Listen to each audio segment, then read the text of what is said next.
wasn't about wanting to be a superstar or wanting to play on the big stages and wanting to play with artists that are, recognised and well known. Yeah. And don't get me wrong, I am grateful that I've worked with some amazing people. Yeah. That sometimes I kind of question, why do they call me? I'm just this kid from Bradford. Yeah. I started to believe in myself. That was the first thing. And I started to accept that genuine people who did care about me were being honest about what gift God had given me to play my instrument. And that's what's helped me to come through that. Cool. Do you know what I mean? Without that, I couldn't have done it on my own. I've been blessed to have some amazing people around me, both family and friends, that saw something in me and said, no man, you've got a light there, man, shine it. The stage of where I am now in my life with music and with my journey is that I feel I want to pass that on to the young kids.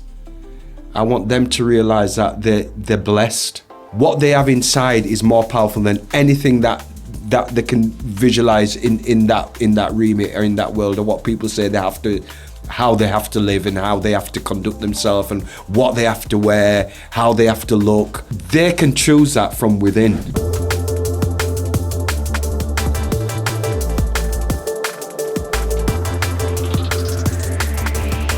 So today we welcome you back onto another episode of the 108 Floor podcast. Today we have Earl Dawkins on.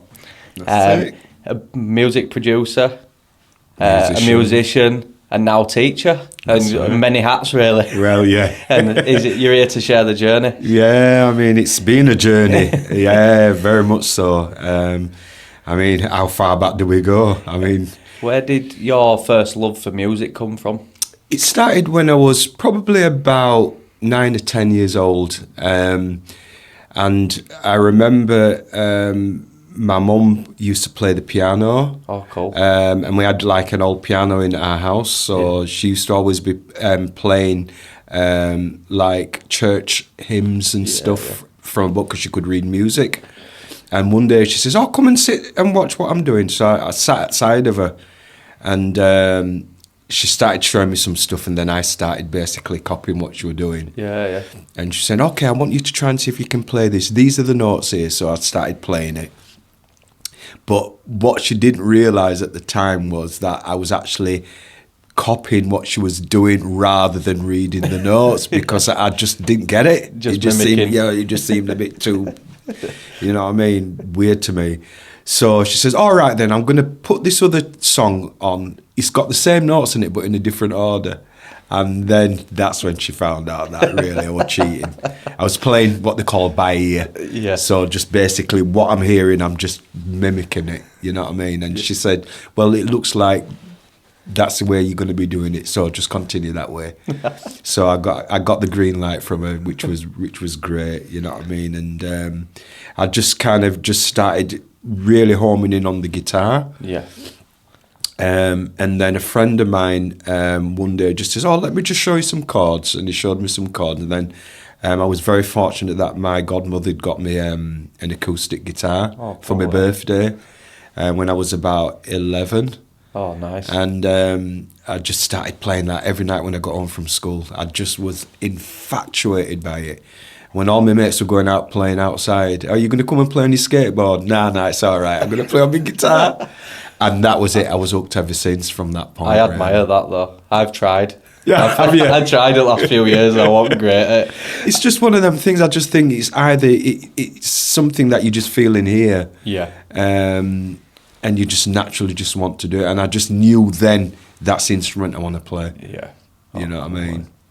So, when did you start knowing that this were going to be like a career? Wow, well, that was, even when I started playing right up until my late teens, 17, 18, I first started playing with local friends of mine who was at church, because my father was a minister. Oh, cool. So the church that I went to, my friends, they were very much into music like me, so we used to just jam on that on a Saturday night when we used to go to each other's houses. And one day, a mate of mine at school says, I've got a drum kit. So I says, oh, well, one of my friends from church, he's really into drums, but he's never played one before. Because he used to play on cardboard boxes when I used to go to his house. We used to just jam. Cool. And we had like a scouts hut, which was very local to where we all lived. So one Wednesday night we went there, and my friend from school brought his drum kit. And then my friend, he's called Ronald King, just started playing the drums. He'd never been on a kit before, ever.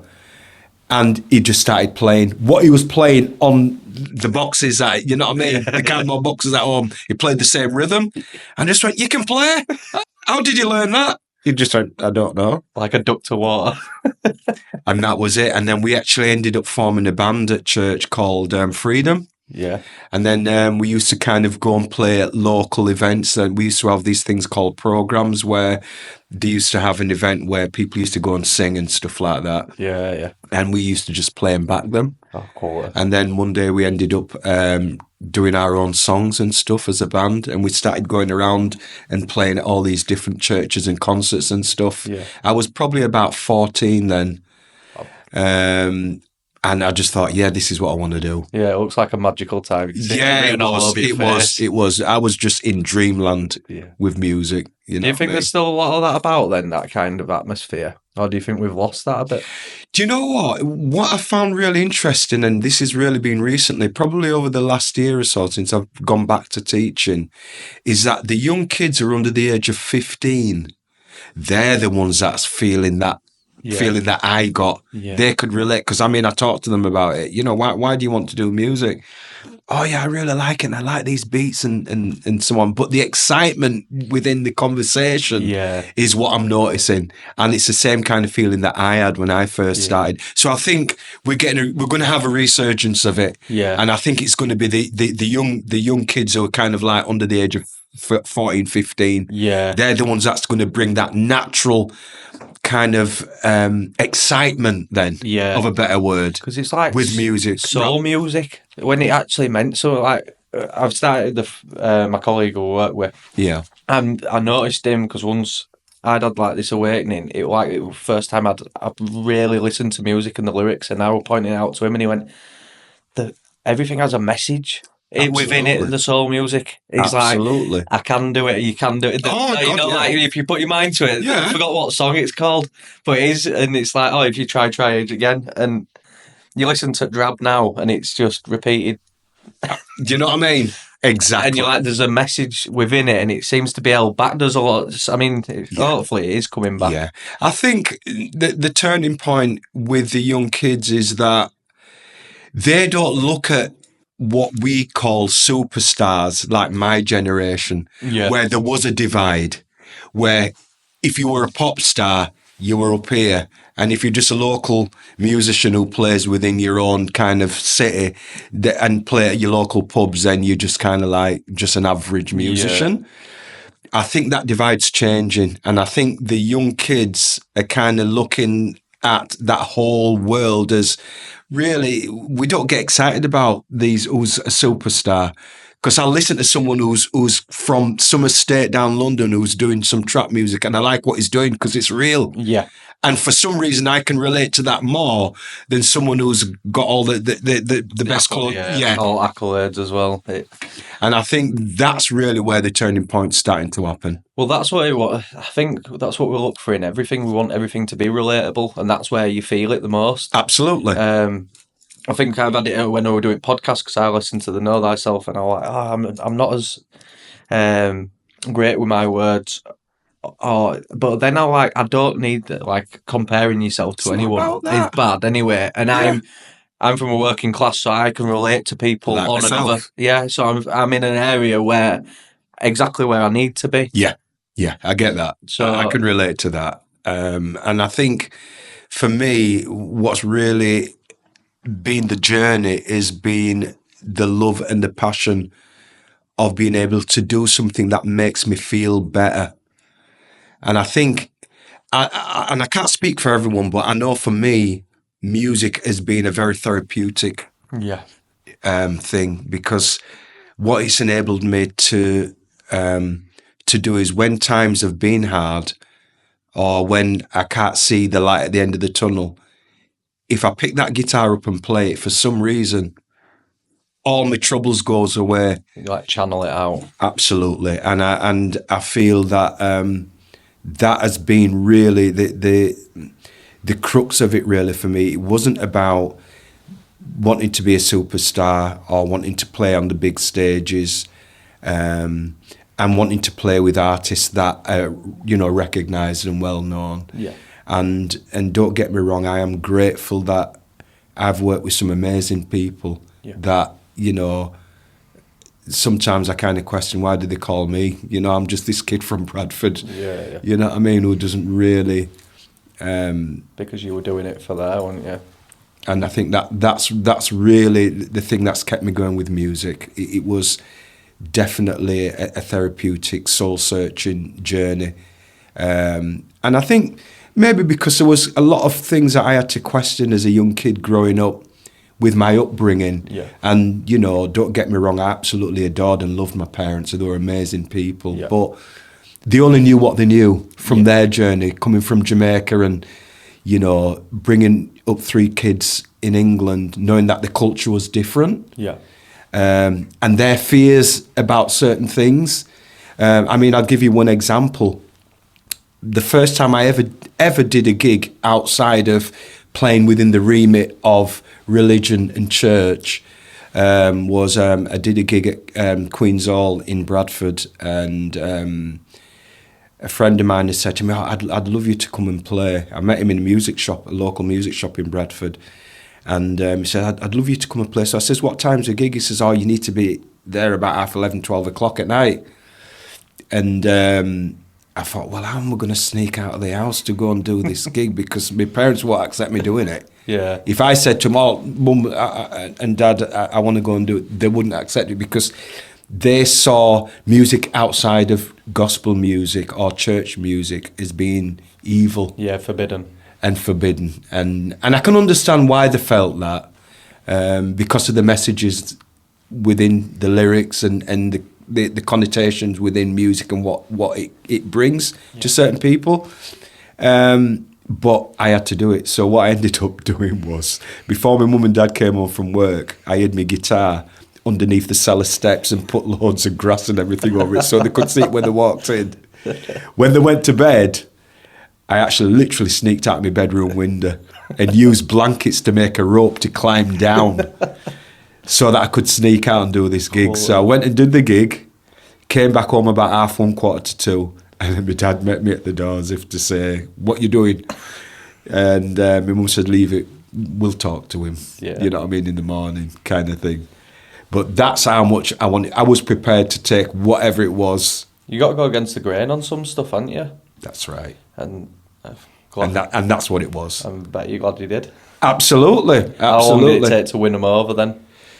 I think my mum was the one that kind of ended up seeing, oh no, I think he's got a talent here and it's something that he's passionate about. We should encourage him. I'd say probably when I was about 17, 18. Yeah. So that'll have been about 3 years after I'd done that gig when I sneaked out. That's when my mum kind of thought, it's something what he loves and maybe it could be something that he could do more seriously. But at the same time, they wanted me to get a 9-to-5 job and be responsible. And at 18, I was becoming a parent as well. Oh, wow. So that was a big change for me in my life. So I ended up working for Bradford Social Services for about 10 years. Wow. Working as a family social worker with child protection. Yeah. So I did that. And then on the side, I'd do bits of music and play with local friends, you know what I mean? Yeah, Gigs on a Saturday night or something like that. Yeah. And then leading up to going into my early 30s, that's when I made the decision. I thought, I've got to do music. Yeah. And I ended up giving up that job.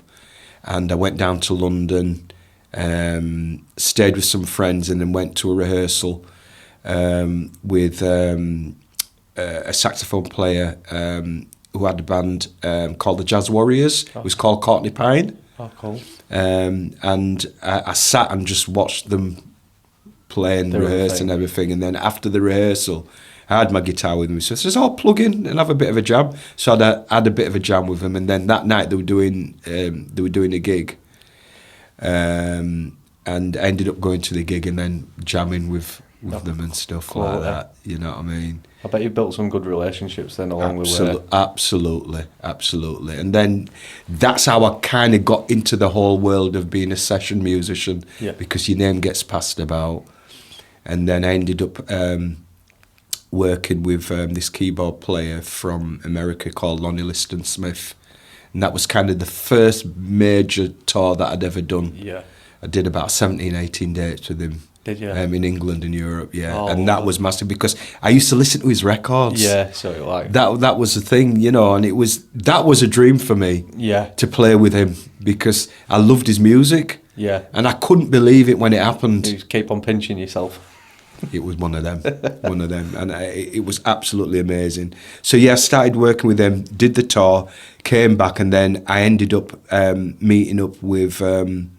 As I mentioned, it was very local to here, Lee Kenny. He had a band that I'd put together called Bedlam A Go-Go, which was a kind of cross between kind of like punk meets... it was quite hard to describe the sound. It was very fresh at the time.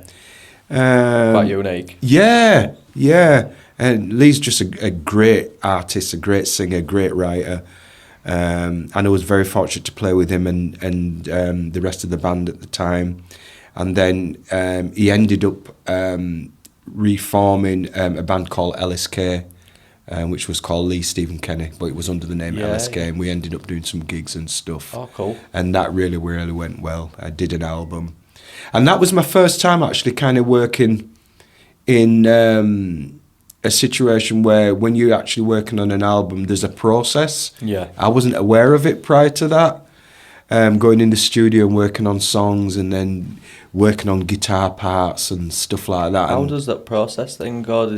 Is it you just jam and then you find some lyrics to go with it, or is it? It varies because sometimes the producer, who, you know, in some cases could be the singer and they could have an external producer as well that'll come in and kind of give some advice on the sound. Yeah.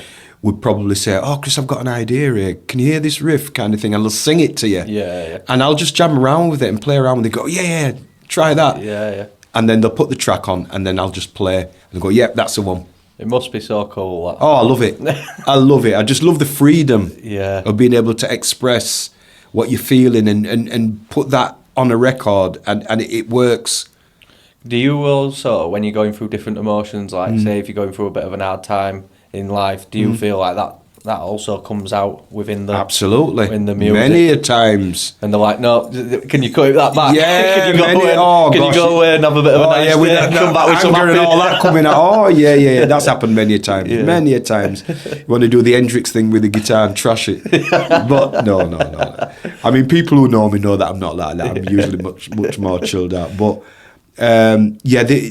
it has to come out if you're playing, you know, true to yourself and you're playing honestly from your heart, your emotions will come out. Yeah. In whatever way that comes out, you'll express it musically. And I think for me, a lot of times when I was going through times where times were hard or I was struggling emotionally or I was, you know, going through a breakup in a relationship or whatever, I always found that rather than sometimes playing, I'd want to listen. Oh, cool. Yeah. Do you know what I mean? And I'd just go through, just go through some records and just listen to stuff and that's the one, man. And I'd just, what I call rinse. I'd rinse that record out. I'd probably play it 4 or 5 times. Yeah. Consecutively. Now I've done it. Yeah. So you know what I mean? Yeah. And it's almost like, why am I doing that? But there's a reason, because it's doing something in here. Yeah.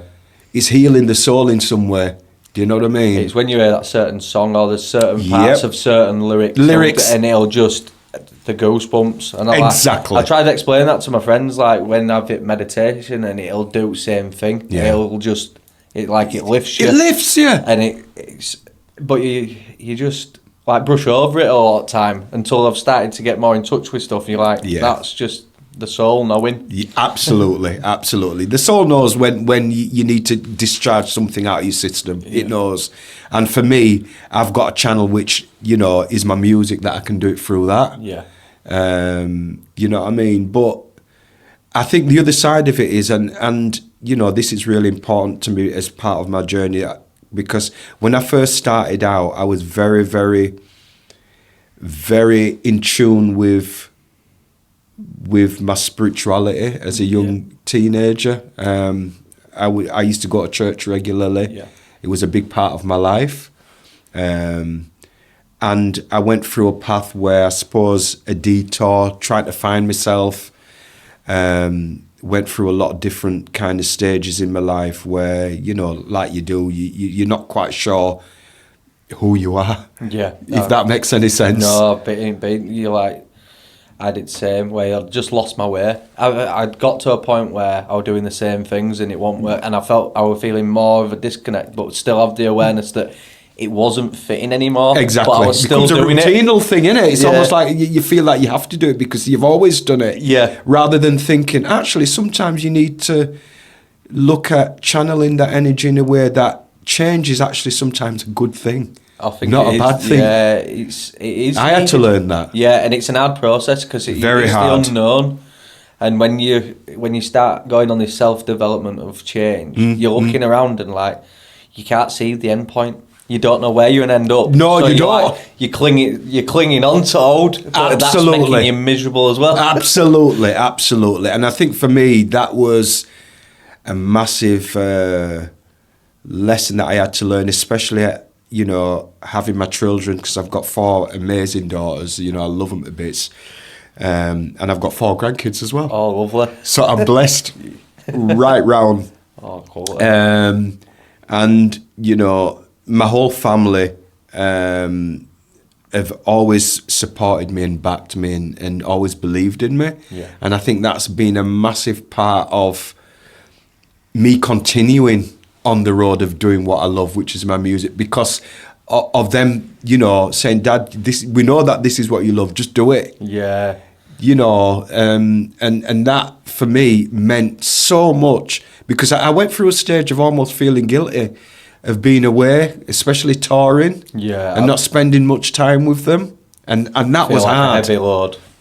That was really, really hard. You know what I mean? Especially when I went to LA, when I worked over there, I was there for nearly 3 months. Wow. Yeah, it's a long time, isn't it? And that was killing me. You know what I mean? That was really, really killing me, because I'm thinking, I'm doing this because, I'm wanting to feed my family. Yeah.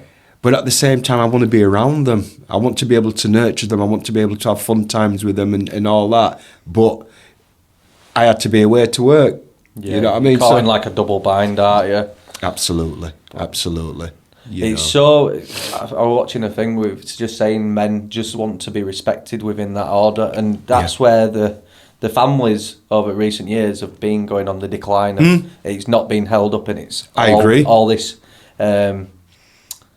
like a solo effort of stardom in whatever field we're all doing. It's like, and it's never not sit right with me. Not feeling it, especially with when you've got your family. Yeah, like, exactly.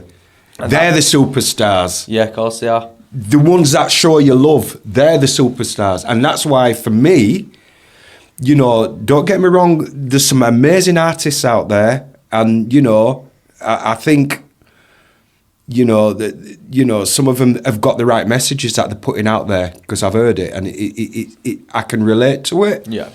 But I also think that there's a massive turning point happening where Joe Bloggs down the road is really not that interested in, okay, then, you've sold X amount of records and, you know, you've done this and done. That doesn't interest them. It's about the music and how they can feel it. Yeah. Do you know what I mean? And I think the superstars are the ones that are sat in the little cubbyhole playing the little guitars and writing the songs and expressing their emotions. To me, they're the ones that are really the stars. Yeah. Well, we went to a Newton and Faulkner gig not long back, and you just feel energy in the room of what he's getting across. Yeah, he's great. He's a great artist. And he's even funny as he's going through it. And I'm like, And he's like, you can tell. He says, I always get told after a gig that my fans are nicest people, and they're like, people gravitate and magnetise towards that kind of absolutely. You know what you're getting with it, don't you? You know what you're getting with and you can feel the wholeness within. There's no pretenses or someone saying I'm better than you and all that. Them days are over. Yeah. Them days are gone. These kids, that's what I was saying to you when we spoke earlier. Yeah. These 15-year-old kids can see through all that crack. Yeah. They're not interested. It's just shiny, isn't it? And it's like they're not interested. Dream. It's almost like, don't sell me that because I've seen, I can see it, but it doesn't do anything for it. It doesn't excite me. Well, you look at it from an outlook in, if that were the pinnacle of it all, why are they all getting divorces and not unhappy and chasing all this? Because if you're chasing money and numbers, it's infinite. It's infinite. And it's your family. Yeah. Give you much more joy. Absolutely. I mean, they give you an hard time. And they can trigger you to death. But it's priceless. That's where the wholesome is. You're right. It is priceless with your family. When you know that love's there and you can feel it. When everything's gone, who are you going to turn to?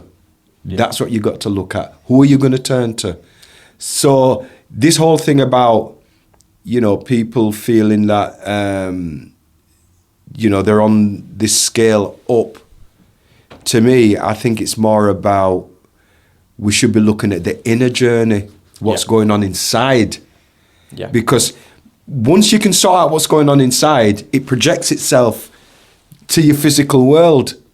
I really believe that, and that's something I've learned. Yeah. It's the more, a lot of people can't sit with themselves, and I'm like, if you can't sit with yourself, you're avoiding yourself as well. You're running away. Yeah, and there's a lot of busy idiots out there. I was one of them. Like, everything external. Me included. Running about like an idiot. Me included. And until you can sit with yourself and sit with your own thoughts and go, oh yeah, that. And there's so much stuff that comes up in the meditation That's right. You weren't even aware of, and it comes up and you're like, there's that to deal with. Yeah. And you'll go and heal it through whatever way is necessary. Exactly. People don't realise how much power they have within. And I had to do that because I was running around like some idiot thinking that everything was out there. Yeah. And then when hang on. No, man, it's inside. Yeah. I need to sort out what's going on in here, in my heart. Yeah. And once I can sort that out, everything else outside is just going to come into play the way that I visualise it. Yeah. And that's what I've learned.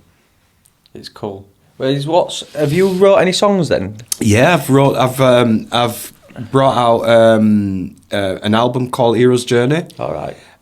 With a label called Released Records. Oh, cool. Tony Green. I'll have to have a look. Yeah, and I've done some other albums and stuff like that. What's your process in writing?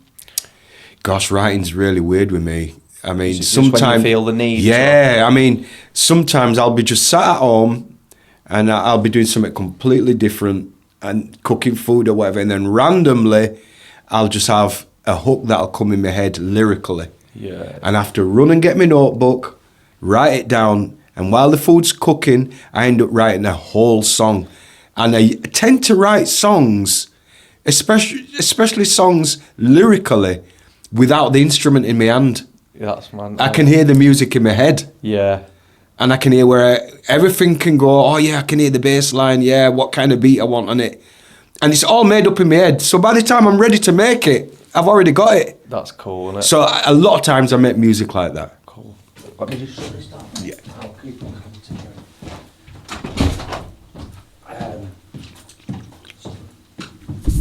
So with that being said as well, do you think that you're receiving it as well? Yes. Because that's what I was listening to. It was like a funny clip of Michael Jackson and Prince saying that he'd wake up at 3 o'clock. And he'd wake up before Michael Jackson because he knew that he'd get the song, or vice versa. And I'm like, divine sauce, man. The more that I've got tapped into it, and I do meditations, like sometimes I'll get up at 3 o'clock or 5. There's stuff that comes through and the energy, because they say within the dark, in the veil's so thin. That's right. That's right. Everyone's asleep and they're in dream Absolutely. State. It's when you're in that drowsy state, when you can start to make what I call the busy mind, the conscious mind, that's chitty-chatty, telling you that you're not good at this and you're not good at that, and you're crap at this and you're crap at that. When that quietens down, and you're in that drowsy state, that's when the subconscious comes to work, because everything's going in there. Yeah. Well, it's theta, they say theta state, and that's what kids are in. It's like, it's that's playtime. Right. That's right. Why do you think kids can visualize things when they're 1 and 2 years old, like they're in some dream world, and they get the broomstick and they start riding like they're riding a horse? To them, they're on a horse. Yeah. There's only us that tells them they ain't. and we knock it out of them. So by the time they're 6, 7 years old, they don't even know what about dreaming's about anymore. I know. Because we say it's not good for them to do it. Leave them to do it. It's a God-given gift that we've got, that we can go into that space where everything's there. It's all there. All the answers are there. Yeah. Do you know what I'm saying? And for me, that's what I've really, really grown to realise about myself. Yeah. That the things that I doubted and the things that I struggled for many years with when people gave me a compliment about me playing. I always thought they're just saying it just because they're trying to be nice and that. Yeah. And I never believed them, because I always thought in my head that I'm not as good as I'd like to be. And I struggled with that for many years. Yeah. Until when I started to look at myself and think, what's causing me to feel like this?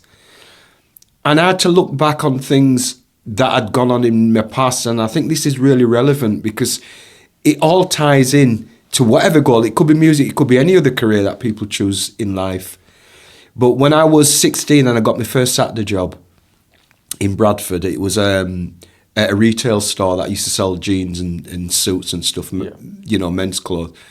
And I remember walking in on that Saturday morning, I was buzzing because I got my first Saturday job, I'm going to get paid and all this kind of stuff. And the boss of the shop says, okay, then I'd like you just to clean the windows and that. We don't normally do that on every Saturday morning before customers come in. I said, yeah, cool. So I says, where's the stuff that I need to clean it with? He says, oh no, you don't need anything. You got big black lips. Why don't you just clean it with them?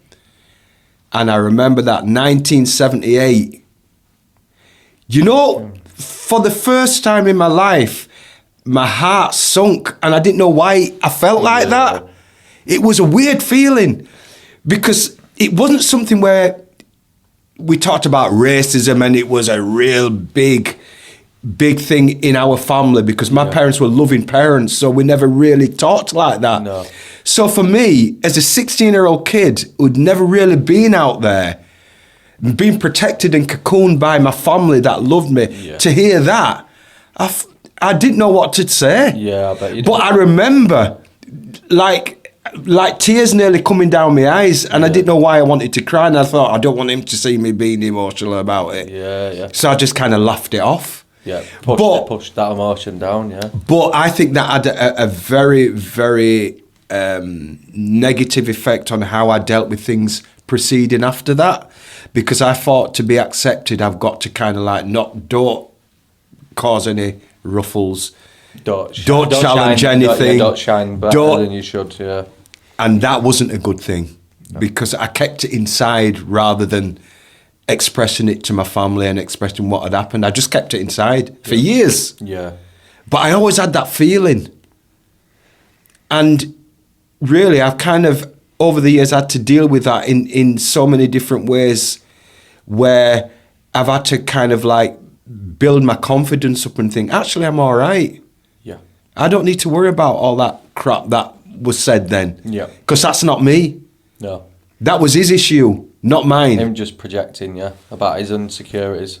Do you know what I'm saying? And it's, the more that's when we get the energy in his body and we tie ourselves down. It's like carrying a kettlebell around with you. Absolutely. Not knowing that you're carrying it around. And then we're acting out different programs. But that baggage is still there. Yeah. That weight's still there, and you don't even realise it's still there. Because at that moment in time, you wasn't emotionally intelligent to deal with it. So your mind just goes, shut it down, send it down, and we'll deal with that later. Yeah. But it pops its rear head up all the time. When that emotion triggers, it popped its head up many a times in my life, because I'd not dealt with it. And I suppose in some ways that's why I just really became more emotional with playing my instrument and expressing myself through that, because for some reason it diffused the pain. Yeah. Because I had joy. Yeah. When I played that thing, I thought I was in heaven. Quality. Do you know what I'm saying? Yeah. It just gave me that uplifting feeling that, this is Eureka moment. No one can get me now. Yeah. I'm safe now. Do you know what I mean? I listened to a podcast the other day and what he said about the woman at Auschwitz and said she'd had her parents murdered by Nazis. Wow. And then they got her to dance because she was a good dancer at a ball. Yeah. They got her to dance and she danced like out of her skin, and then all like people who lived there went, how do you manage to do that? How did you manage to dance for them people on the same day? She went, I wasn't there. She went, I was in the ball of thingy. I just I took myself. I wasn't doing it for them. But I had to. Yeah. And like you're saying, I get that. The child state, they can be on a broom, and we have that. When they say we're multi-dimensional beings, we can take ourselves wherever we want to. Absolutely. It's just tapping into that vision, isn't it? Yeah, it is. It is. And I think, for me, looking at, the stage of where I am now in my life with music, and with my journey, is that I feel I want to pass that on to the young kids. I want them to realise that they're blessed. Yeah. That irrelevant of what they see through the media and through all the social media stuff, what they have inside is more powerful than anything that they can visualise in that remit or in that world, or what people say how they have to live and how they have to conduct themselves and what they have to wear, how they have to look. They can choose that from within. Yeah. Do you know what I mean? It's more like division on anything. Yeah. It's just to try and divide it. Like now you've even got people who are trying to express themselves and probably are going to be great artists, or they've got autism, or they're on the worst one is just they're on spectrum. Yeah, just put that someone so in, many times. It means people are being different. That's what we're supposed to be. We are same, right? We've got equal rights, but we are supposed to be different. We're supposed to be unique. But it's about dissolving that and going, no, I want you all like a communist state. It's absolutely. We're supposed to learn from each other. Yeah, absolutely. I mean, and it's really interesting because we're teaching and some of the young people that I work with, they have got issues. Yeah, they do sometimes get angry. They do sometimes find it difficult to focus because they've got issues that's going on at home, and I can understand for some teachers they find that quite frustrating because they can't get them to target and work within a remit that's comfortable to them. Yeah. Do as you're told, sit down and do your work. Whereas for me, I think sometimes it's a case of going down to their level and almost like showing them some respect. And say, it's not about I understand what you're going through, because that's almost like some cheesy way of almost like it's not being real. No. But almost like you've got a reason to be angry. Yeah. It's compassion. And it's like finding... That's really important to me. Making it sure that it's a safe space for them to be able to talk to you. That's the word. They feel safe. Yeah, because if they're not, and if you're just shouting, anger meets anger. Yeah. You're not going to get better out of it. And then they're going to close up even more. And this is when you end up with people falling into drugs, alcohol, or whatever it may be. Exactly. Because they don't feel like they've got anywhere. It might be the only place they have to talk to you. Do you know what I mean? It might be that bad at home. Exactly. And I think you've got to look at it like that all the time. We used to work on building sites and they'd be like, he's a right arsehole. Yeah, whatever. And I went, have you just took a step back? And I went, since we've started this job, he's like, he'll go sit by himself, he'll make a coffee and he'll go sit. And he'll just chill by himself, give him that space. And not talk. And as it got into it, for next week on job, they went, he's going through a divorce. And I went, I could just tell there was something going on. Out of kink, and just relax. That's it. And that's it. You've just said it there. Don't take stuff personal. That's right. And I think for me, and especially with music, I found that when I work with them and I can see the joy in their face when they've done something, and it's almost like, I can't believe I've done that. I say, yes, you've done that. I told you you're good at it. Yeah. That gives them such a boost and such a feeling that, to me, that'll transcend for when they get older in life. Yeah. It'll have a knock-on effect. It has to. Well, you're planting a seed within them to then do it to someone else. It's like, give that. Yes, fair enough if they're crap at something, just but straight out. As soon as they're actually getting ahead with it, and you're encouraging it. Absolutely. And then that feeling is the emotion that's going to drive them to want to do more in it. Because you've got to remember, the whole thing first starts from imagination. Yeah.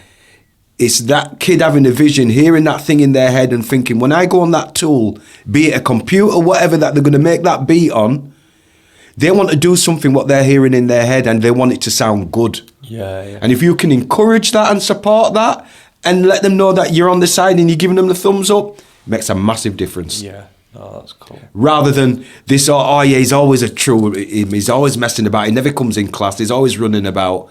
You know what I mean? I look at it the complete other way. I give them positive vibes. Yeah. You've got to look at it from different angles, haven't you? But some people have just got blinkers on, and it is hard. It can be difficult. It can be. It's how you view it, isn't it? Absolutely. So you were saying with the writing process, sometimes it's while you're cooking. Yeah, man, just cooking a little food. You love cooking as well, don't you? And then all of a sudden I just think, this lyric come in my mind. Oh, I like that. That'd be a really nice hook. Run and get my pen, write it down. And then I'm sat there on kitchen table writing. Oh, I've got my first verse.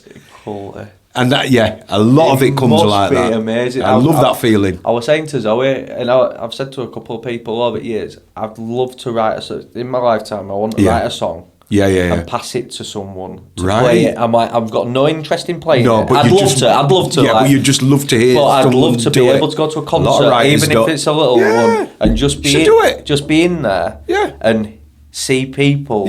Absolutely in the moment with the lyrics, and that'd be enough for me. Yeah, because the thing is, and this is the other part of it. There are no rules about careers, age, whatever.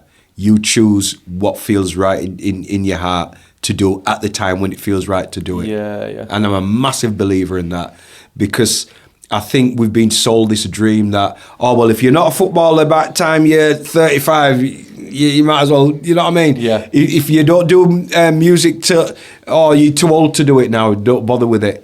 Who's made the rules? There's no rules. I think they're dissolving. That's man-made, There's no rules. Not interested in that. I think it's It's when it feels right. If you can step into being childlike, like I can see you lighting up when you're on about kids playing music, or you are you're taking yourself back to that nostalgic point, and you're like, that's wherever you feel that you're driven to go, and where you're going to feel the most joy is what you're supposed to be doing. Yeah, exactly. That's absolutely spot on what you said there, Craig. That's the magic, isn't it, I think? Yeah, it is. I mean, like the other day, my grandson phoned me up. He's 13, nearly 14. Yeah. And he says, Grandad, I've got this tune, because he's been working on some bits and bats, you know what I mean? I've got this tune, and sometimes what we do is, he'll start something off, and then he'll give me the bits, and then I'll try and do a mix for him. Quality. You know what I mean? And it's just the excitement in his voice when I know he's done something and he's really happy about it, and I think, yeah, man, we're going to mash this up. Cool. Just send it over to me, and I'll finish it off. That must be brilliant. That, to me, that is what my joy is. Yeah. That's why I do music. It's just be able to share that time together as well and get creative. Yeah, absolutely. What's been highlight of your career so far? Ooh, highlight of my career. Well, I've been fortunate, as I said earlier, to have worked with some amazing people. Corinne Bailey Rae, fantastic singer, love her voice, and I've done some sessions with her. Finley Quaye, I don't know if you've ever come across that name. Yeah, I've worked with him over the years, off and on. And I was very, very fortunate, as I mentioned, to work in LA for 3 months with David Holmes. He's the DJ and a producer. Yeah. and we worked on the film Ocean 11. Oh, quality. Yeah, so I did all the guitars on that. That's quite an accolade, isn't it? Yeah, it was amazing. Just the opportunity just to do it. Yeah. You know what I mean? And to work with some great musicians as well who I met there, because there were about 7 of us as musicians that worked together. So I did that with him, and I also did another film with him called Buffalo Soldiers with Joaquin Phoenix in it. All right. Yeah, I think that came out 2001 or 2002. Brilliant. So I did some bass guitar and some guitars on that as well. So they're big highlights for me, just having that opportunity to do that. But at the same time, just working with some amazing musicians who you know, I can call my friends. Yeah. Like Nightmares on Wax. I don't know if you've ever heard of them. Yeah, with I George. was searching them up last night. Yeah. I mean, George is just George. You know what I mean? Amazing artist, producer, DJ. And I've been fortunate over the years to have worked with him since 1995 when I first started with him. Oh, that's cool. We did a gig last year actually in Leeds, which was great, like a reunion thing for one of the albums that we did, Car Boot Soul. Yeah. So it was the original kind of band came together, and I had a look through last night because he's having a year out as well, isn't he? Yeah. He's been working solid, man. He's just amazing. So yeah, working with George and like with all my local friends, they all know they are amazing. But I think for me, the highlight at the moment is me getting involved in writing with other people. Yeah. And for many years, I've always wanted to do more producing, working with singers and doing production and making the music around the voice and things. So I've got some projects at the moment. So 2025 is here. You're going to be in some fresh, fresh vibes coming out. And that I'm going to be involved in producing. To be all around it as well, aren't you? So you've got the experience to go off. Yeah, absolutely. It must be a great gift. Oh, absolutely. You know what I mean? Also, I've done sessions with another group called Lost in Music, which is more covers. Yeah. But playing all the theatres up and down the country, and that's been really good experience as well. Just kind of doing the set, because I'm playing the songs that I love, like Chic, Earth, Wind and Fire, all that kind of stuff. You know what I mean? So yeah, it's great. Yeah, it's great. It's too many to mention, man. You know, but I try and keep my hand in there. Yeah. And you're teaching now as well. So. I am. Yes, I decided September of last year to go back to teaching. Yeah. I just felt because I've been doing quite heavy touring really since 2017. Obviously we had the pandemic, which stopped us for a year, but within that time from 2017 up until last year, I'd been on the road. Yeah. And I just thought, you know what, I want to spend time with my family, because these times are precious now. Yeah. You know, and my grandkids are going to get big and they don't want to be spending any time with their granddad anymore. Yeah. You know what I mean? They're going to want their own lives. So I just thought, I'm going to make a decision now and cool off on the touring. And so I do odd gigs here and there. Just try to keep it. But I keep it at a minimum now. Yeah, and do more production stuff that I can do at home. So I've got a little music set up and that. You know what I mean? Sense, so I can do a bit of production. Does make sense. Yeah. So you were saying with your spiritual awakening as well. Yeah. So I know you say that you're obviously with church Christian. And that's come through. So where do you think that it's come up more recently, or is it recently, or is it? Well, I'd say probably over the last year and a half. Yeah. I have been looking at my life, looking at my journey, looking at, you know, the fact that I feel that there's a higher power that governs everything. Yeah. And doing an inner search really about, you know, why when I call on the Almighty, He comes and rescues me. Yeah. So that I know that there's something deeper than just what the eyes can see. Yeah. And what we can feel and touch. And with all our senses that we have, there's in my experience over the last year, I've found that I've had a real inner search that has really drawn me closer to the higher power. Yeah. And is that something that you asked for then in prayer, or? Yeah, it was something that I was searching for because I felt like I was a bit lost. Yeah. And I just felt that, you know, you question what is life all about from when I was a kid growing up to the age I am now, which is a senior. What have I actually achieved? You know, you start to question things. And I think for me, I had to look at the only reason why I'm still here is because the higher power's looking after me. Yeah. What would you use that as a barometer then to what you feel you should be achieving in your eyes? I think what I should be achieving in my eyes is being able to pass the love on.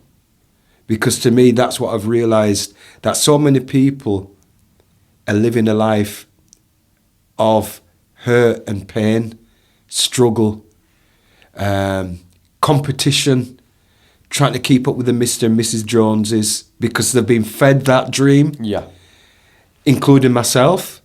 And when I really weighed everything up, I thought, hang on,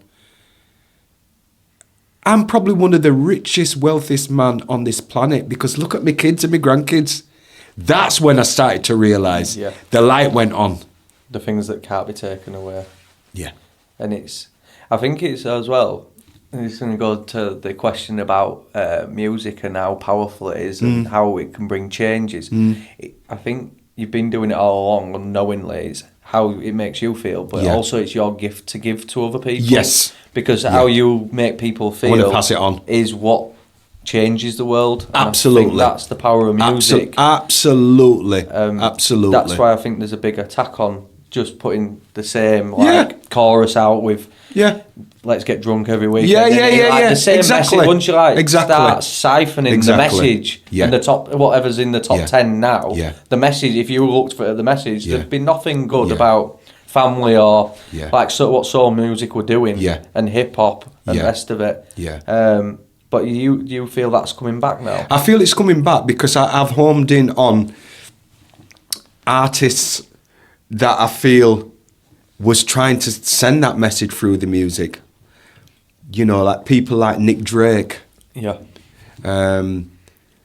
You know, great songwriters who was trying to express, you know, that really what we have is within and we have to promote that and don't go for the shininess that you see out there, the glam and, you know, the nice big houses and all that. And don't get me wrong, I'm not saying for people not to strive for better things in their life. You're just I'm not saying don't that. let it be the but don't let that be, exactly.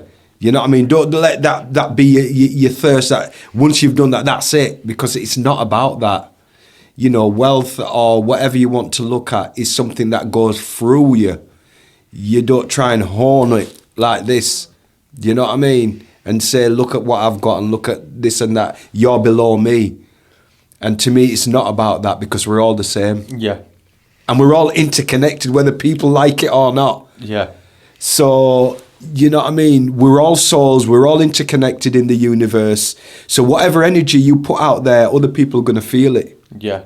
You know what I'm saying? They're going to feel it. And for me, that's what's really kind of brought me closer to my spirituality and questioning that I need to target my life to the higher power. Yeah. I think that's what we're all striving for. Once you've tapped into it and you see the synchronicities that will happen within.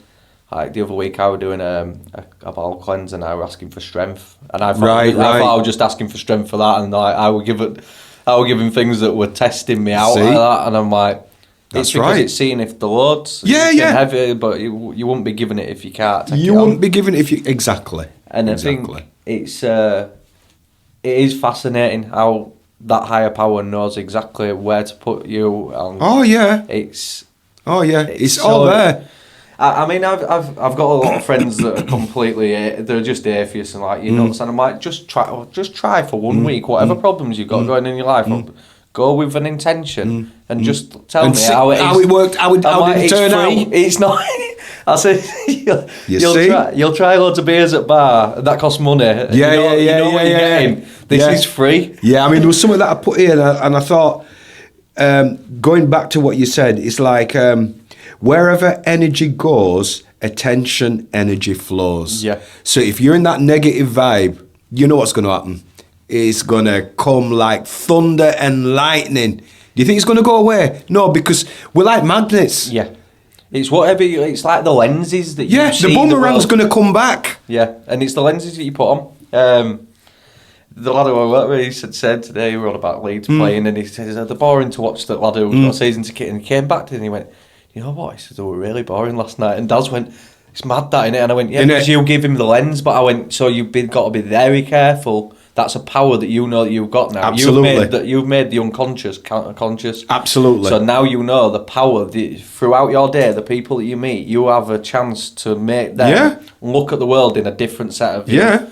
Or you can like greet them and go, have you seen this bad, this, and like, no. I don't want to talk about all that negative. That's why I don't watch the news. I mean, people say, they talk about what's going on and this and that. And don't get me wrong, I know there's politics going on, and I know that, there's things that's going on in the world. I'm not averse to not being aware of it. Yeah. I am aware of it. But I don't channel that energy into my heart. No. I don't want to feel that. No. Because it's negative. And it breeds more negativity and fear.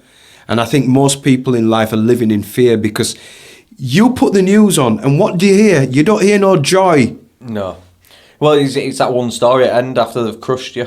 It's like 10 bad stories, and then they go, and this one. I'm like, they're not even listening to that last story. It's terrible. There's someone who's making the decision about what goes on that news that about millions of people are going to listen to. Now you've got to question, why are they feeding that? Why is it that they can't feed any positives to lift people's spirits up? And I think there's a reason why it's done. Yeah, because they also say, like, with radio and stuff, it's free. It's free for a reason. It's not free because you're paying with a price. You're paying with a price. And it's fear. Absolutely. And that's they know how to control people. And it's a control. But once you've flicked that switch and you've tapped into it and you can see it, that's not where I'm focusing. Don't mean like anything. You saying, not focusing. Don't mean up to me. You know what I mean? It's going over here because I know where the joy is. Yeah. And that's what, for me, like when you put a plant in the earth and you want that seed to grow, that's what I'm trying to germinate. Yeah. No, joy and love. And if I don't feel that around me, then you won't see me around that. Yeah. Because I'd rather just be on my own, doing my own thing and be around my family. Yeah. You've got to protect it, and your energy is to be protected. Absolutely. And there's not everyone wants to be saved either. No. And No. It is what it is with that, isn't it? It is. It is.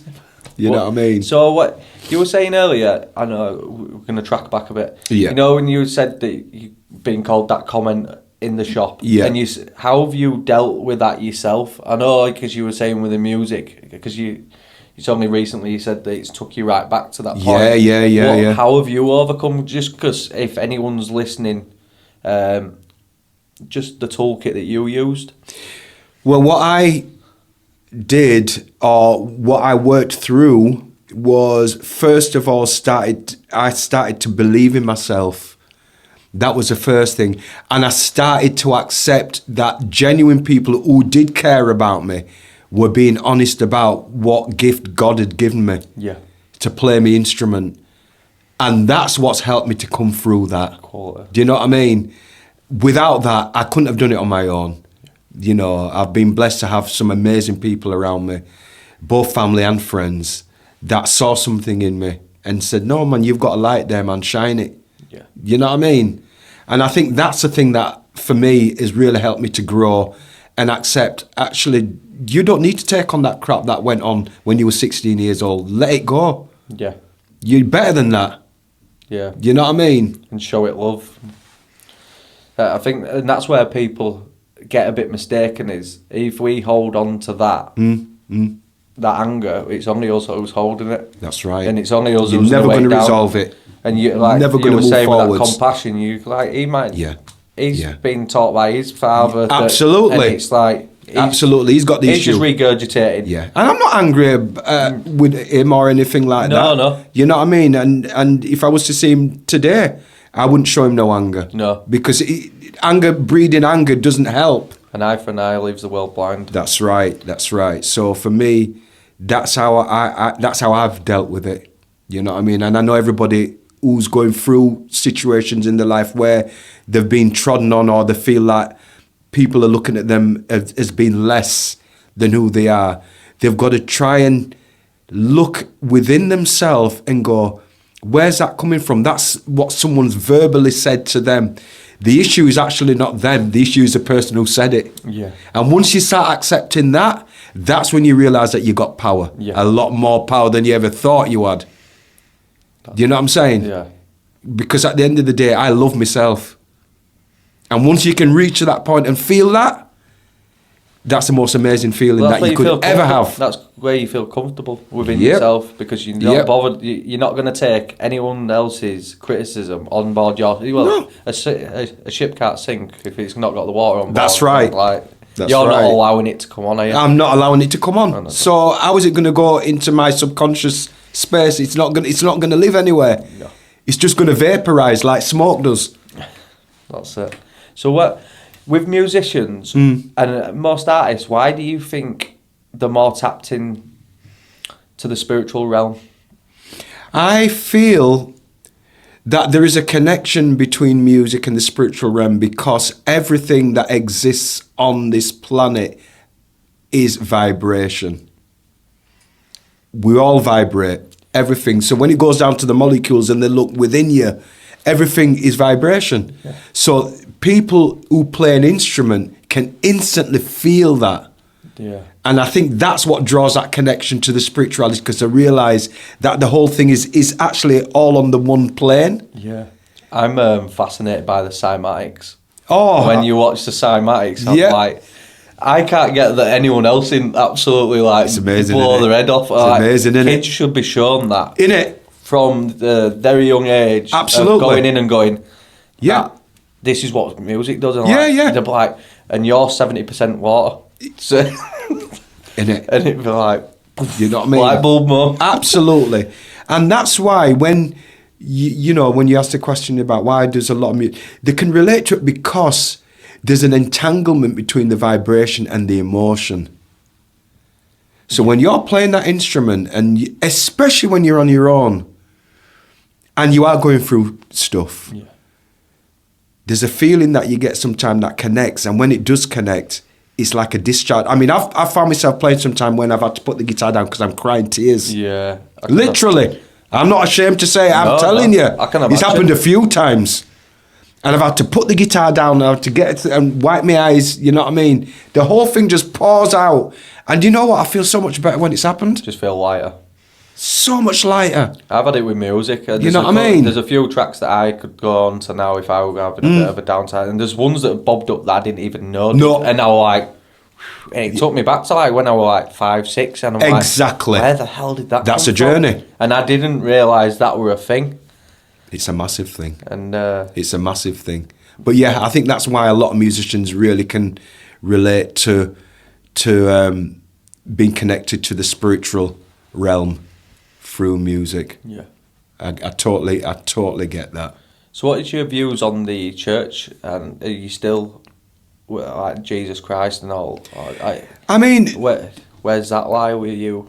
If you don't mind me asking. No, I don't mind you asking at all. I don't mind you asking at all, because I still feel that there is a tug of war between what I consider churches that have their own rules and, you know, way in which they actually portray the church. And I also feel that it's almost like if you don't go through that door, then you're doomed. That's an issue that I've got, because I don't believe that God would want to put people in that situation where if you don't go down that path and go to that school, then you ain't going to get anywhere. You're doomed. You're going to go to hell. Sounds I don't believe that. What I think as well. I really don't believe that. So I believe you're given a temple. This is your temple. Absolutely. And when people, I've spoken to Christians before, and I'm Christian, but I've been brought up Christian. Not that I were heavily involved. Yeah. But when I've spoken to Christians and I've said, "Why did you try this breathwork?" and they're like, "Oh no," I'm like, "Well, God wouldn't create you to be able to do that. Like, And that's why I like spirituality. Is I can go and learn about Hinduism. Absolutely, like myself. I went to the meditation centre in Leeds and sat into one of his meditations on Friday, and I'm hoping to go tomorrow. Brilliant. And I'm like, this is what I love about it. Like, and as he were talking, and he were on about Buddha's consciousness. Yeah. And you could see people like couldn't fathom what he was saying. I totally get what he was saying. You could relate to it. Yeah, it was dropping in. Yeah. And I'm like, this is where it doesn't matter who's your teacher. Yeah. And it is about learning from every aspect. Absolutely. And I think the other side of it is, you got to remember that there was a time when I did live that life where I had fear that if I did anything that was not proclaiming onto what the biblical teachings are from the Bible, then I was actually doing something that was evil and wrong, and that there would be consequences. Yeah. And when you're a young kid, a teenager growing up, and you start to question things about what you see your friends doing, that could actually fry your brain. Yeah. Yeah. Do you know what I mean? Yeah. It's putting fear in you as well, isn't it? Absolutely. You know, and that whole thing about me hiding the guitar, that was why I did it. Yeah. Because I feared the consequences of what would happen if my parents was aware of me playing music. It wasn't necessarily about sneaking out of the house and going to the gig. No. It was the feeling of the music that I was playing that wasn't proclaiming onto the religious stance of what my upbringing was. Yeah. That's what I feared. And it's almost like a psychological feeling of, you're doomed now. This is it. It's over. That's a double binding itself, because like your soul already knew that you had to go do that. That's where it lit you up, and that's where the fulfillment were coming from. So that against what the teachings of the church is going against that. Absolutely. You were bringing joy, and that's what the church is also about promoting in brackets. Yeah. So it's you can't teach both, can you? No, you can't. And I think one of the things that I've learned in life, you have to be honest to yourself. You have to live a life that's honest to you. You can't live a life to prove to someone else, to say they're pointing and going, yeah, he's living a good life, he's all right. Yeah. Do you know what I mean? It's you. Yeah, you've got to make decisions that you can sleep with at night. That's my whole point. And I know that I've done some things that I'm not proud of. Yeah. But like going through this whole journey, and I've had friends like, you're not whiter than white, and I'm like, I'm not saying I have been, but I'm not. But I've made loads of mistakes. I've had to go. Still do. I've had to go through all them to know that was the wrong thing to do, and that's where I'm in this second part of my life where I'm trying to put things right and also drop down the tools of being able to be relatable to people that are maybe going on the same journey as what I have. Yeah, and I've people like yourself sharing their journey, and it's a matter of knowing that. Going on the opposite side of saying, oh, you sin, you're going to hell kind of thing. It's like, no, you can make it back up. It's never too late to keep on, like, to turn tide. Are you happy with the person that you see in the mirror on the night? Absolutely. Or the first thing on the morning? Absolutely. And if you're not... 100%. Yeah, and if you're not, where are you making these choices that are making you not being able to feel comfortable? Yeah, I'm happy with myself because what I've accepted is that I will never be perfect. I grew up thinking that there's a perfection because that's what I was fed as a kid. There's a perfection. There isn't.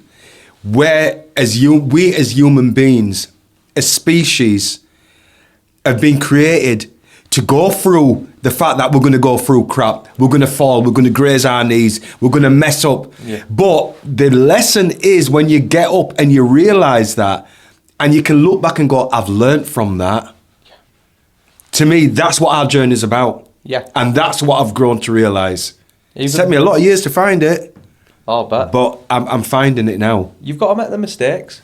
Of course you do. You've got to, like, I seen a meme was what other day, and they went, you've got to have a few bumps, haven't you? You've got to keep on falling over to know where you're going. You do.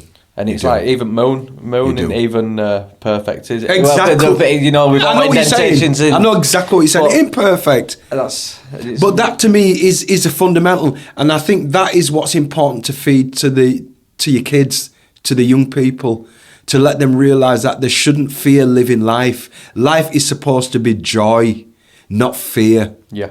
And I think, sadly, my generation, because we kind of went through this, having to just scrape through it, have kind of not had this thing where we can feed the kids and work and support them to realise that there's a joy in life that you can have. It's not all doom and gloom. No. Do you know what I mean? And I think for me, I'm wanting to pass that on to my family now, to my kids and to my grandkids, that they're blessed. No one's going to bring them down. Even if they go through a situation where it's going to be hard, they're going to pick themselves up again and they're going to keep walking. Yeah. Well, that's it, isn't it? Carrying the flag. Yeah. There's a phrase as well. Mm-hmm. The eyes and ears are the window to the soul, and the music don't need an invitation. Mm-hmm. So that's like... I like that. That is so powerful. I like that. And I can relate to that. How do you think the power of the music can be brought in to change the direction in which we're going? I think the power of music can be brought in where people feel that they've got the freedom to express themselves, not in a genre style that is being boxed. Like X Factor? I think it's more about people being able to just express themselves the way they want to do, like when they just vocalise something. But music should be able to be the same thing, but you're doing it in music. So if a band decides that they're going to do a punk rock track and then they're going to do a jazz track on the same album, what's wrong with that? Yeah. They're expressing themselves. That to me is where my heart is. Yeah. Because I love all music. I love music. Irrelevant of you boxing it and putting in. I don't like this whole genre thing. Yeah. And boxing it. Never liked it. Don't feel it's relevant. And I think that the young kids, like I was saying, the young 14, 15-year-olds, they're the ones that's going to bust that. They're going to break that. They're going to break it. Because you're going to go and see a band and you're going to think, oh, well, they're not a rock band, they're not a jazz band, they're not a trap band. What are they? Yeah, that's what I want you to question. What are they? Because that's what it should be. They're them. Yeah. They're them being honest, being open, expressing themselves. That's cool. Instead of boxing it. Where's, when you've toured around the world, have you ever tried bringing some kind of music back that you've heard for the first time? Or yeah, I mean, when I went to and I never really kind of homed in on the music. You know what they call them? I always forget the name. His sister plays drums and he plays guitar. What they're called from America? I can only describe it. Dang, dang, dang, dang, dang, dang, dang. What's the name of the group? White Stripes. The White Stripes. Yeah, what's he called? White Stripes. I saw them in Amsterdam. Oh, cool. That was 1998, so early doors. They weren't known in England yet. Oh, I bet. And I did a gig with Jimmy Tenner then, because Jimmy Tenner is an artist from Finland, and I was touring with him. We'd finished our gig upstairs in this club called the Paradisa, and then there was some music downstairs. So I was with the trumpet player, and we says, "Oh, let's just nip down and see I can hear that music. Let's see what's going on." When we walked downstairs, all this crowd of people, and I'm there looking and says, "Let's go up front and see who's playing." We went up, and it was just them two, and I just went, "I love this." This is different, man. Yeah. You know what I mean? So that's when I started getting into more the prog rock. Yeah. You know, the kind of like Muse. Yeah. Groups like that. You know what I mean? Seen Muse at Leeds Festival. Yeah. Amazing. Oh, yeah, amazing. The lighting show. Amazing. Amazing. Yeah, I've seen them live as well. Yeah. Muse, seen them live. Yeah, they closed it off, I think, on Saturday night. And it Did was they? Just the lighting show, just insane. Amazing, innit? Yeah. There's not a feeling like it. No. Going to a band, but I've started to get more into the intimate gigs. I love going to like okay. Brudenell and. Oh yeah, the Brudenell's cool, isn't it? Yeah, I love that. And then there's Old Woolen at Farsley as well. That's good. I think that holds. Yeah. I like them intimate, them kind of one-off gigs where the venue's not really that big. Yeah. You know what I mean? Almost like underground. Yeah. Love all that. You can feel energy in there. Of course you can. Can't you? Of course you can. Because it's real. It's not about, oh yeah, they've sold X amount of records and the massive and the tour all over the world. It's like, it's about the music now. Yeah. You know what I mean? Do you feel like through your awakening as well, you've maybe gone off bands that you used to and you've kind of switched stuff up a bit more? I feel like I have. I suppose, in some ways. Certain bands that I may have listened to back in the day that I thought were trendy. Yeah. And really didn't have really that soul there. Yeah. But it was a tide of the time. I kind of went a little bit on the wave. Yeah. And then afterwards, I'm listening to it and going, "This ain't the real thing, man." Yeah, it's not the real. Do you know what I mean? Kasabian, and I still like them, but they're not together anymore. Yeah, but you're not feeling like how the you lyrics, felt it. there's one of Whiskey Measures, and it's like, I'm a man, simple pleasures. All I get by is drinking whiskey measures. Right. The more it goes on, I'm like, it's you're like thinking, what's the message? It's like just monkey mind. I'm like. You know simple what I mean? mind. Exactly. Simple Steve. Exactly.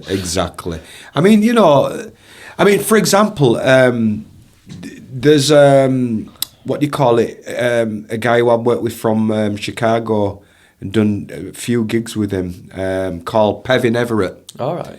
And he's worked mainly on a lot of the circuit where there's a lot of the soulful house music's getting played. Oh, brilliant. But he does sometimes go out with a band, and I've played in his band.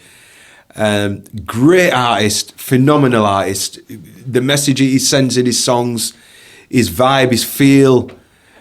And to me, when we do gigs, he's not like the big name. Yeah. Kind of like in lights. Makes you feel big. But the people that come to gig, they know what's going on. Yeah. They know what's going on because he's from here.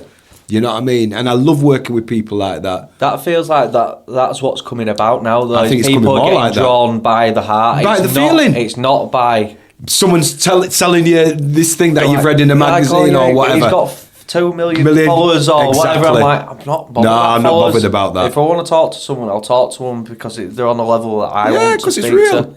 Yeah, real. Basically, it's real.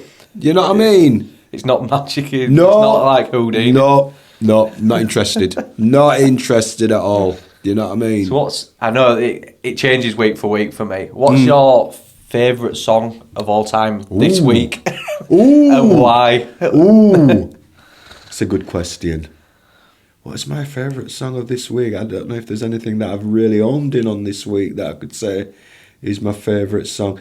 No, that you just say that would be this, like I'd say mine's favourite of all time, but I'd say it changes week to week. Yeah. I'm gonna say yeah, because there's so many songs that I love. I suppose I go through phases, but there's one song that I've always kind of put on when I'm at home, like when I want to kind of feel cheered up and that, and it's Chic, and it's a song called Good Times. Yeah.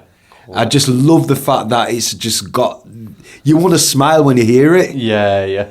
And that feeling is the kind of feeling that I've always wanted to project when I'm playing music or around music or, playing with other musicians. Yeah. That feeling of joy. It's almost like you forget about your troubles. Yeah. Because for that moment in time, you just feel happy. Yeah, there's no time or space. That's right. The guy who I followed who got me on my journey is Zach from Embodied Celestial, and he were talking about all sorts, and he were talking about Dr. Sebi, and even the pineapples, like a GMO'd fruit, it's terrible for your intestine. Oh yeah. I'm like, it's tasty. But it's not good for you. And it's like, but he was like, the body can't get ill in an alkaline state, and he were on about when New York Times were going to sue him because he was saying he could cure cancer. Yeah.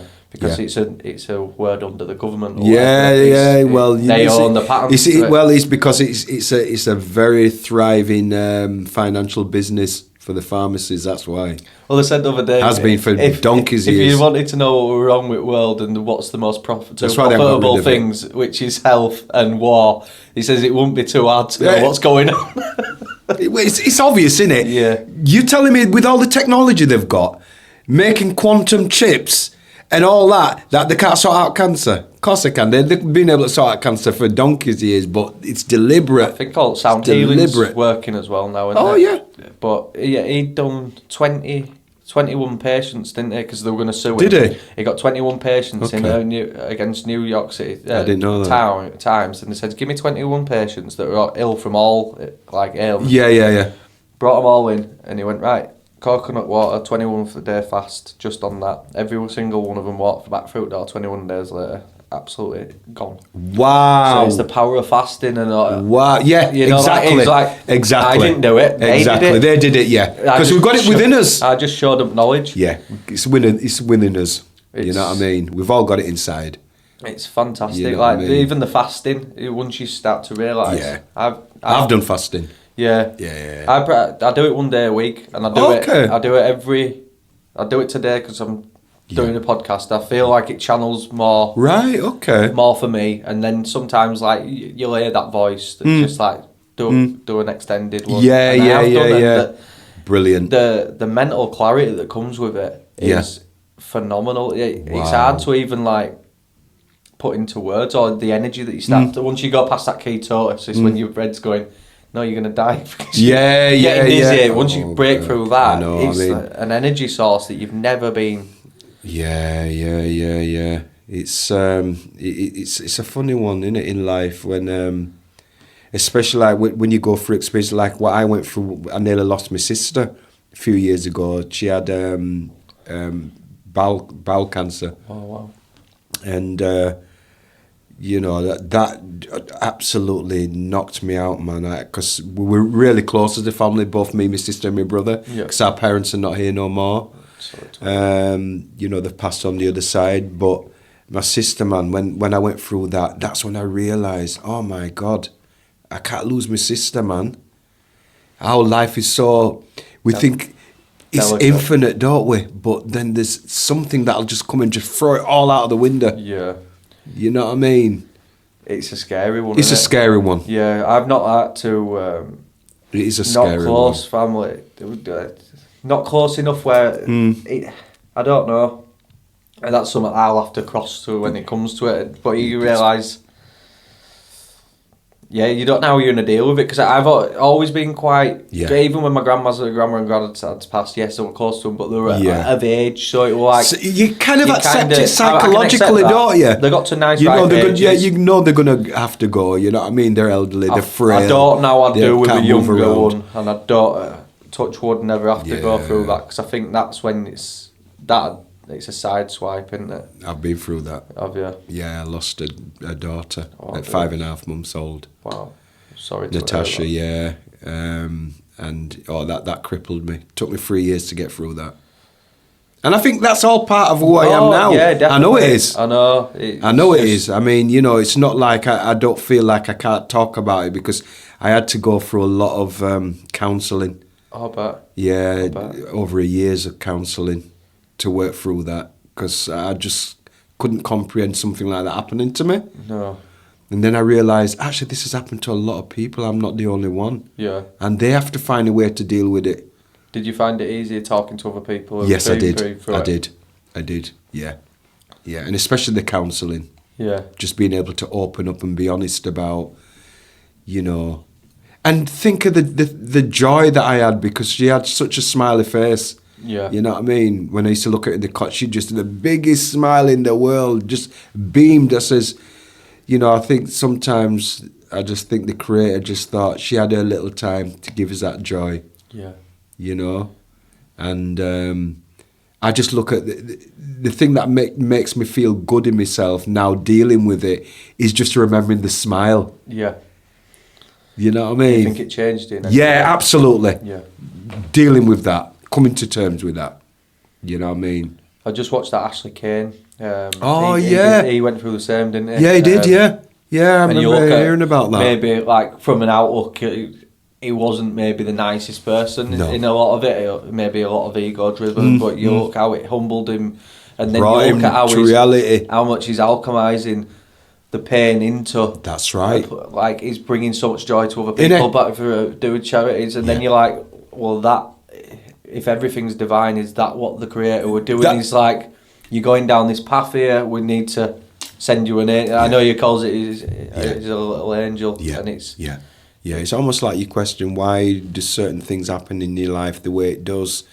You know, are you being cursed? And a lot of people live their life blaming themselves, thinking maybe I've done something wrong in the past, so this is my payment for it. Yeah. Do you know what I mean? There's a lot of things that comes in your mind when you go through something like this. Yeah, and I guess it's normal. I think a lot of us can play victim, can't we? It's his own doing, and and maybe some of it is. Maybe. Who's not to know? Maybe. It's like the wheel of karma. I very much think it's got a big part to play in it. Yeah, absolutely.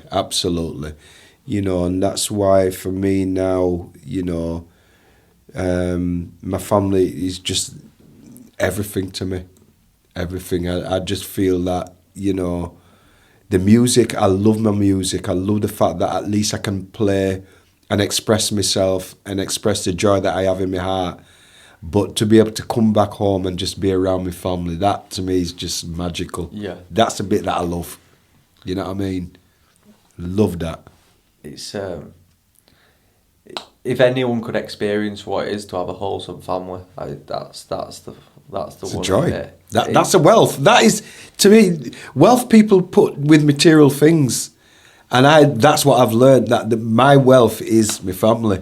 It's how you sleep at night. I was reading the other day or a video, and they were on about even sleeping next to your partner. When you're happy, and you're both comfortable, you'll fall asleep quicker. It's all peace of mind. It's all peace of mind. Peace of mind is wealth. It is. It's you have to live with yourself more than anyone else. Absolutely. And if you can sleep at night going, I have it pretty good here. You know what I mean? Absolutely. That's what we're trying to radiate. Oh, God, yeah. And I think this is, like what I said, this is what you're doing. I think it's absolutely amazing. I think it's fantastic. I think more people need to tune in on this. And more importantly, people just need to be honest about the journey and don't be fearful of it. There's so many fear. That's what I'm doing, is you're just doing yourself a disjustice. You're doing yourself a disjustice. And anyone who's actually liking you ain't liking you. No, they're not. No, they're not. And I've learned that. And it stems from when I was saying about my experience with the shop thing. Yeah. And the whole racism thing, and trying to kind of get my head around it all, and and in life there's amazing people out there from all backgrounds, amazing people that have love in their heart, but I think what society does is they cocoon everything and put it in marginal things and say, oh no, that needs to be pigeonholed into that. Segregate everyone. Yeah. I really struggle with that. Just as we touched on it at start of week, they banned TikTok in America. Oh, yeah. I know. I saw it. James Pike is another musician down London. Yeah. He were like commentating on it, which were hilarious, is because they banned it for 12 hours. And there were a new app that opened up, and it was called Red Note. No. So what it was, the Chinese... they don't actually use TikTok, they use Red Note, that's their kind, but the Americans could get it, so it went to the number one selling. Did it? Yeah, it went to number one. So the Americans they want a break within it where they could talk to each other straight away. Right. So they were like, oh, you're all right, you guys, you're all right. I get it. You're like, oh, it says government selling propaganda, and within 12 hours, after 12 hours, TikTok will re-emerge that it could go back on app. And now it's being used. How weird is that? It's because they're starting to realise what they're being fed over a TV screen is division. And of course it is. People are not stupid. We always get you'll hear it on news, is China this, Russia that. If you look at any of the films that you've watched over the last 20 years, it's always Russian spies and Chinese. It's programming. I know, of course it is. Until people can dissolve see that and realise that. Wow. You're just going to get drawn into the trap. Yeah. You know what I mean? Because they said they work backwards. Yeah. They'll look 20 years down the line and go, right, people can... It's all about conditioning. And what they try and do is they try and condition the next generation coming up so that basically they then become brainless in the sense that they become numb to life and have to just walk down this road like everybody else, not realising that they can actually break away from that whole thing, just like that. And I think the way you're also talking about it is with more emanating through the heart, and the more that we're not reactive and showing love to people that have done us wrong, and we even, if they did it to us today, not reacting to it, people are going to take note of how you operate. Oh, yeah. And when they're doing that, you're showing them there's another way. There is another way. And that once you break them patterns, this is how the new world does come in, and it's through the heart. I think George Orwell said it brilliantly. Absolutely. About love's uncontrolled. Absolutely. They feel love because love's uncontrollable. Yeah, it's like water. Yeah. You know what I mean? The ripple effect, when you throw a pebble in the water, do you think the pebble just stands there and then no happens? No, it ripples. That ripple that's going on, you know how far that spreads? That's what love is all about. It spreads wide and far, and people feel it. Even if they don't want to accept that they feel it, they know it's there. Yeah. It's powerful, that. It's powerful. Is there anything else that you'd like to add that's coming up for you? Well, I think at the moment, as I say, I've got, 2 or 3 different projects that I'm working on at the moment that I really want to kind of nail over the next few months. With some great, I've got 2 great singers that I'm working with at the moment, writing songs and stuff, and I can't wait to get the material out there. I'm really excited about it. And I'm working on some other projects of my own as well. But I'm kind of like at the moment just in the zone, so I don't even want to think, it's going to be like this, because I don't know how it's going to turn out. Yeah. I'm just on a journey at the minute, and I'm actually in some ways trusting the universe to guide me through that journey, rather than me preempting, I want to do it like this and I've got this date set for that and I want to do it like that and I want it to look like that. It sucks the fun out of it when it's so structured. I just want it to navigate itself organically. Yeah. And that's it. That's what I've got to say. No, I love that. And thank you for coming on. It's been a pleasure, and thanks for inviting me. I've enjoyed it, man. It's cool. Wicked.